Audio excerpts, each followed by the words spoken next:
AE and JEE exam preparation strategy గురించి వీడియోలో discuss చేద్దాం.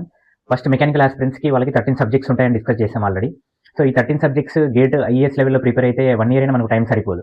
సో ఈ 13 సబ్జెక్ట్స్లో ఇంపార్టెంట్ టాపిక్స్ని మీరు సెగ్రిగేట్ చేసుకోవాలి. అది ఎలా అంటే previous PSU, ISRO, DRDO, RRB ఎగ్జామ్స్లో నెంబర్ ఆఫ్ క్వశ్చన్స్ అడిగి ఉంటారు. సో ఆ అడిగిన టాపిక్స్ని మనం చదువుకోవాలి, అంతేగాని ఓన్లీ ఎంసీక్యూస్ చదువుకుంటే యూస్ ఉండదు.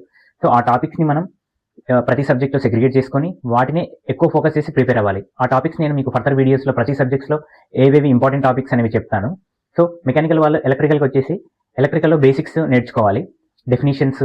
సో నెక్స్ట్ అంటే స్క్రాచ్ నుంచి కూడా మీరు ప్రిపేర్ అవ్వాలి. అంటే ఆటం అంటే ఏంటిది, electron, flow of electrons, current, voltage, Ohm's law, Kirchhoff's law, electrical networks, magnetism, వాటి యొక్క units, self inductance, mutual inductance, DC generators, DC motors, జనరేటర్స్లో టైప్స్, మోటార్స్లో డిఫరెంట్ టైప్స్, సింక్రోనస్ స్పీడ్.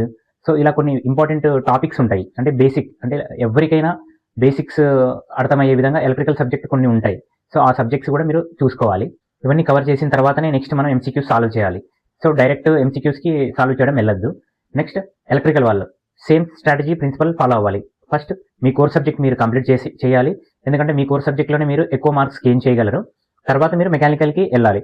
ఇక్కడ మెకానికల్ ఇంజనీరింగ్లో కూడా కొన్ని ఈజీగా అర్థమయ్యే విధంగా కొన్ని టాపిక్స్ ఉంటాయి.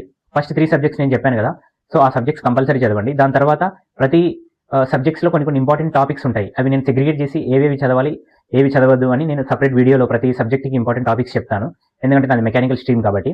సో అవి మాత్రమే మీరు చదువుకోండి, చాలా యూస్ఫుల్ అవుతుంది.